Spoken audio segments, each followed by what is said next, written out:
Hello, everyone. Today we're going to talk about, the journey of the mind. All right. People say thoughts become things. That is true. But we never really discover, like, where those thoughts come from or how they got put into our heads. Because really, the mind is not a motherboard, it's a processor. All right. It processes all the information that we receive from the outside world. What we should be really asking ourselves, like, where does that information come from and how did I receive this information? All right, is it genetic? All right, was it passed down? Because everything is vibrational, everything is electrical, so memory too.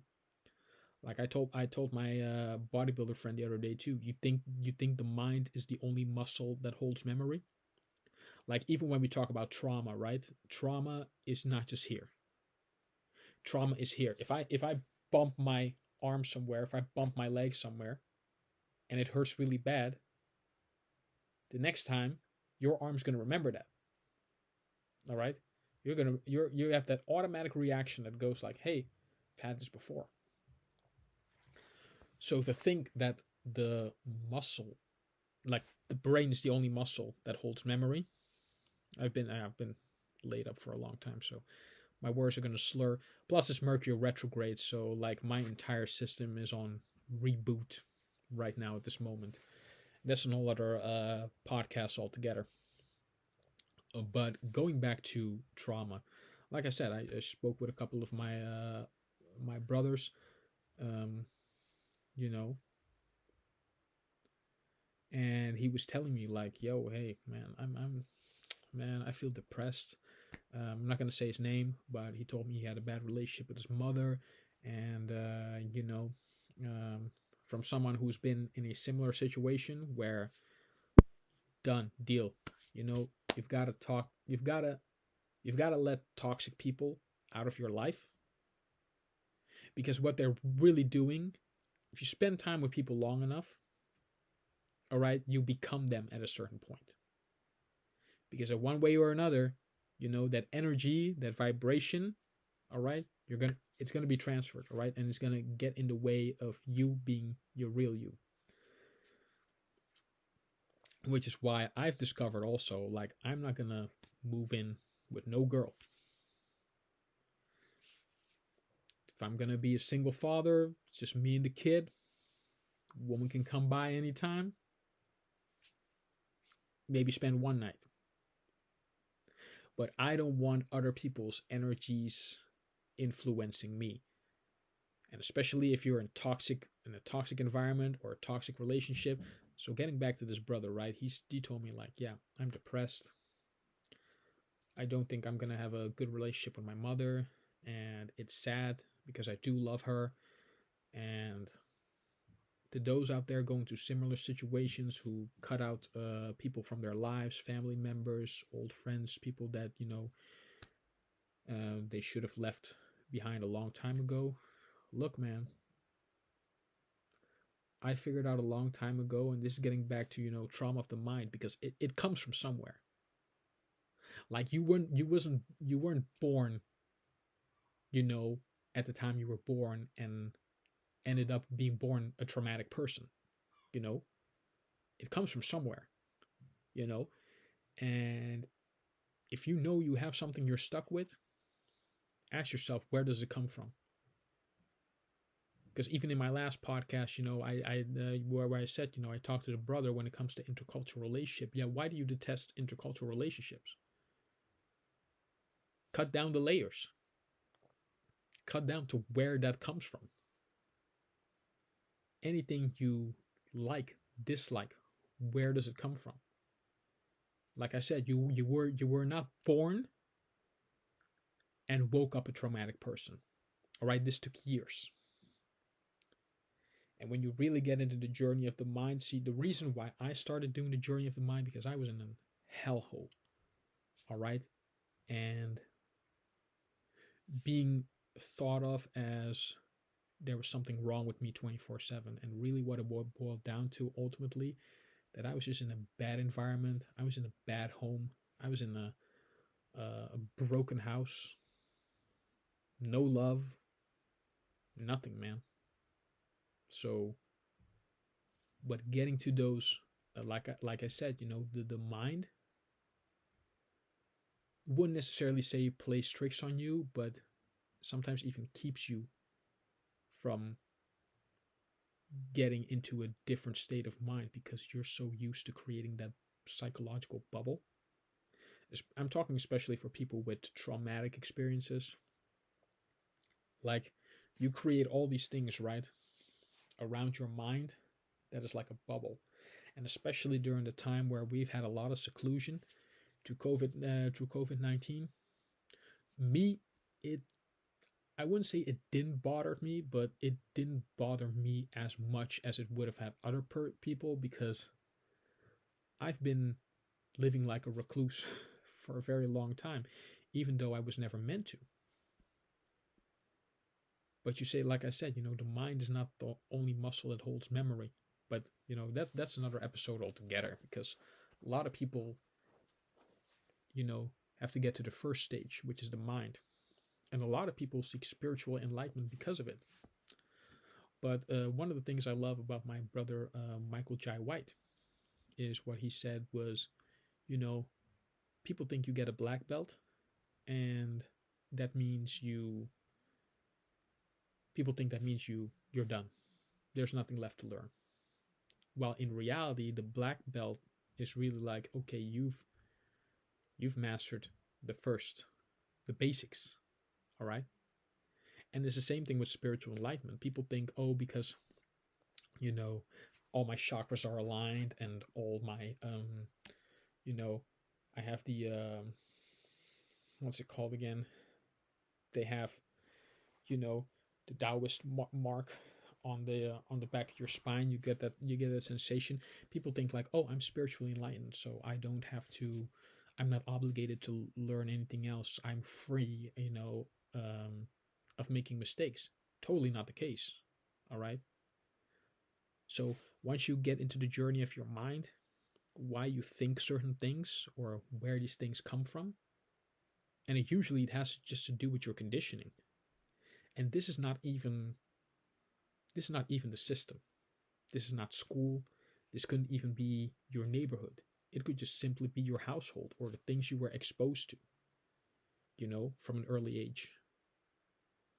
Like they said, 0 to 6 is the most important part of a child's development, because you're giving them the basics on what they run out to. And if you've had a bad start, if you had like major traumatic experiences from a very early age, like as a child, I would see something happen and I would relive that over in my brain. So especially if you have visual memory and you have a traumatic experience and multiple traumatic experiences at that, wow, you're going to have some major PTSD on your hands, brother.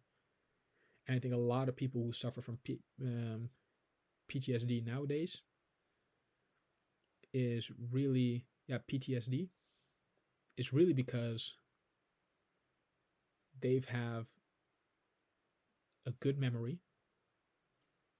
very big imagination, a lot of traumatic experiences, and not given the right tools from birth till adulthood to be able to process those emotions, to process those gifts, as you will.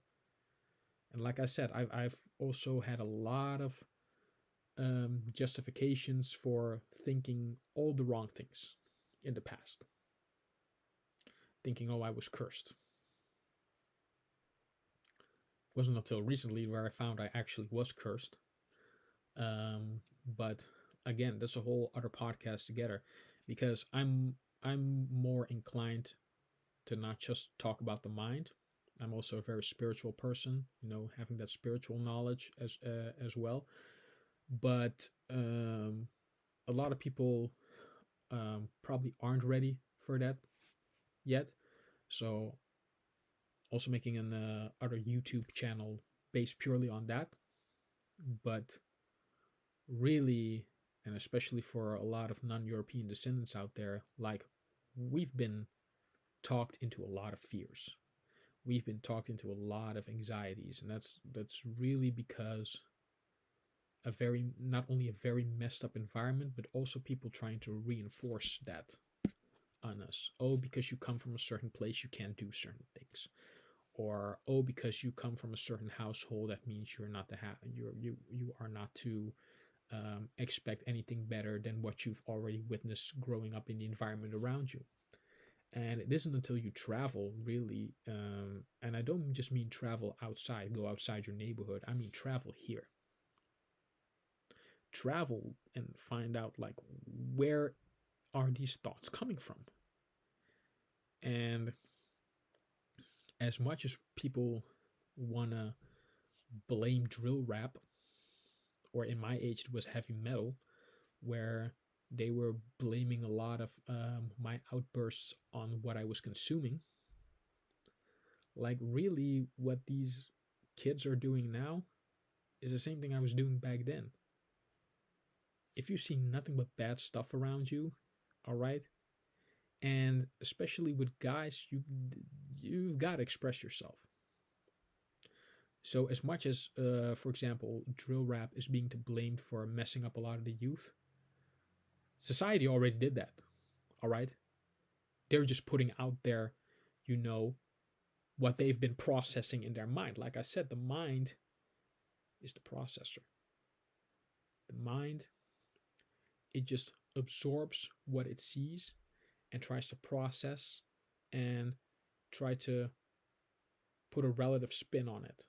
All right, trying to make sense of it. And a lot of young minds, they see so much darkness around them that they can't make sense of it. And what do you do? But it's got to get out. It's got to get out somehow.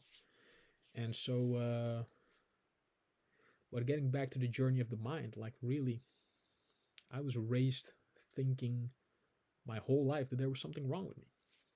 So that's when I started getting into philosophy, getting into religion. Like, I've read the Bible, man. I can tell you some things on there. For example, that I can tell you that Moses used the power of a locust demon, all right, to inflict one of those punishments on the Pharaoh. Like, yeah, that's how deep I dived, because Moses actually used the spirit of the demon called Abaddon, which was a locust king, also the sixth general in Satan's army. That's how deep I went into religion to figure out, like, hey, what is the process of being human like? Why do we think the way we think? Why do we act the way we act? Because I knew what was happening in my environment wasn't normal. From the age of 6, like, I knew, like, hey, I'm seeing shit right now a 6-year-old is not supposed to see. All right, I'm talking violence everywhere. All right, in the house. I'm talking lying, cheating, manipulating, beating one another, you know, all the stuff that a young child in development should never have to witness, but does so on a daily basis, which is also one of the prime reasons why I decided to do this, is because if a lot of kids, a lot of teenagers think that they're the only ones going through it, like, look, man, I've been there. And trust me, if you can find a better way out there, you know, to do it, then do it. Find it. And if you take any way from this, all right, just take it as a tool to find your own way. Because in order to escape the horrific reality that I was raised in, I dove into a lot of shit. Dove into books, dove into video games, I dove into all forms of storytelling to get my fantasy to work, get my creativity to work, but really just to escape the hell what I was in. And that will work for a while. But sooner or later, man, you gotta come to terms that that your mind is processing all the wrong foods. All the wrong foods. It is the best way I can describe it. Like, talk about food for thought. Sometimes you just see stuff that you can't unsee, no matter how hard you try. And this is from a person who's dived into alcohol. All right, dive deep into alcohol, dive deep into pornography. There was so much love I knew I could give, but so much love that was lacking in my environment that, I had no choice. Like, I've gone to a lot of destructive past. Drugs is something I never touched, like, or say not touched consistently. Like, I did a bit of weed here and there, but like that didn't do shit for me. And I'll do another podcast on this specific topic, but there's a primary reason, especially for the younger generation out there, why you should stay away from marijuana.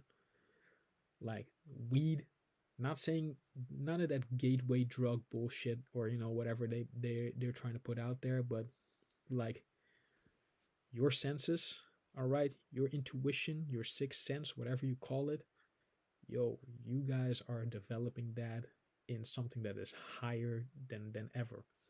All right, man. Talk about psychic intuition. Like, your generation is at another level. And again,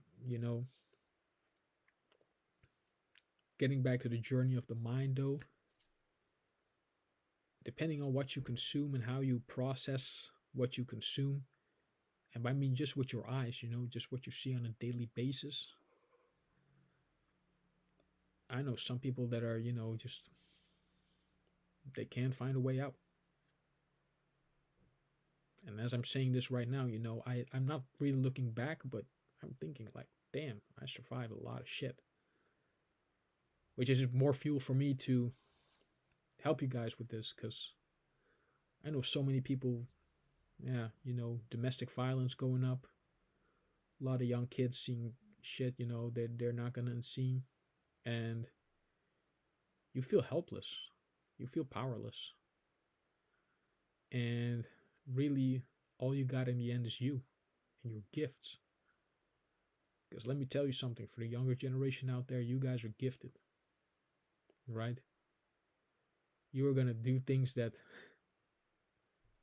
out there that change the world forever. I wholeheartedly believe that. And don't let anyone take away your light. Don't let anyone take away your, your shining beacon of hope. Because let me tell you, when it's one thing to have your mind messed with. It's another thing to be beaten to every inch of your life, all right? By someone who thinks is there to protect you. Who you ought to think who's there to protect you.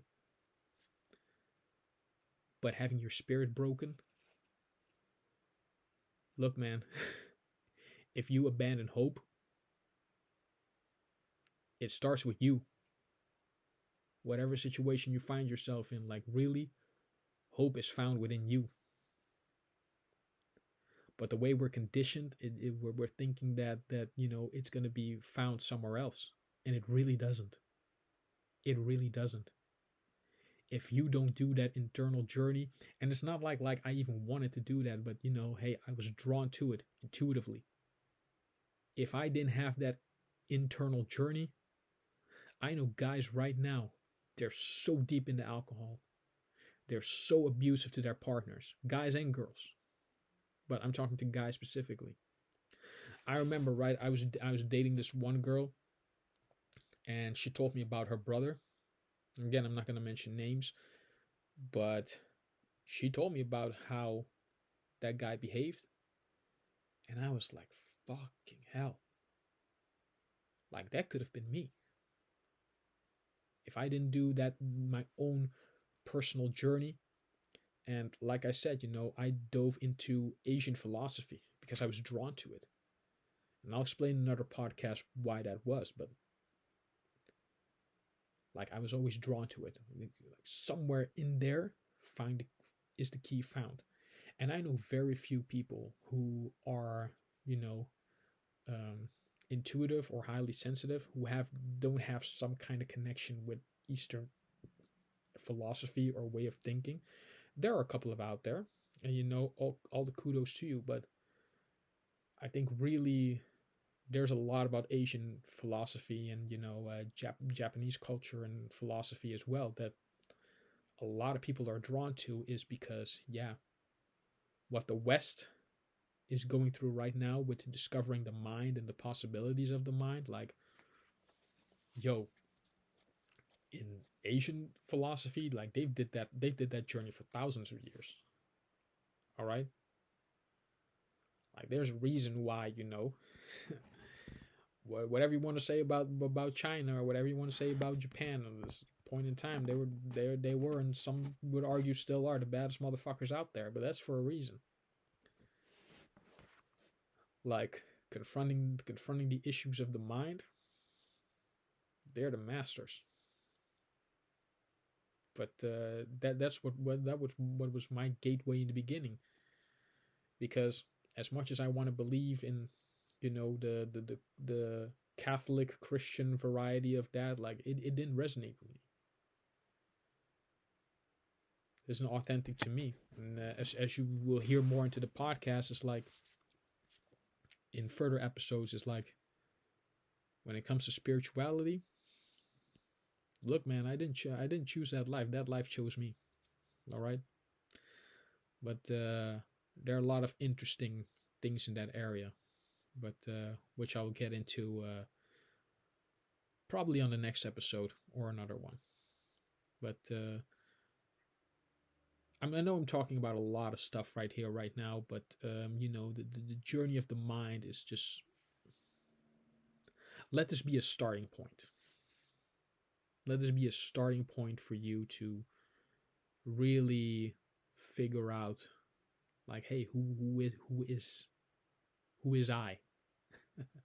Who is me? So hopefully that helps, and having those experiences help you. And if you're going through a tough situation, there's something to look back on, or at least to help you get started. Have a good one, everyone. See you next time.